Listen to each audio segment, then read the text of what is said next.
गिबियावनो मानगोनां खौरांगिरि नोंथांमोननिसिम साबायखर जासिबाय।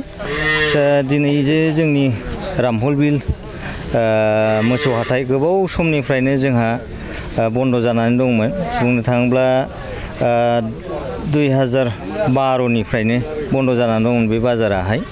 माने जोंनि रामफल बिल बाजारा गोदान नङा, माने गोजामथार आरोखि। बेयो खमावबो 1954, 55, 56 बिनि गेजेराव जादों होननानै गिबि जाजेनदों होननानै जों मिथिगौ। दा आं बे बाजार खुलिनाय मोननानै दिनै जोङो गोजोननाय मोनदों। जोङो कमिटिनि जानानै जों BTC सरकारखौ हामबाय होदों।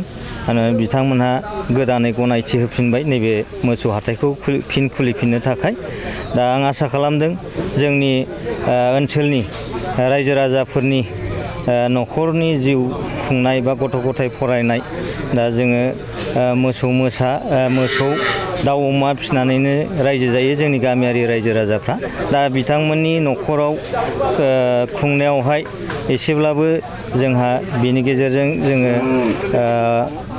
राहा मोनो जिउ खुंनायखौ।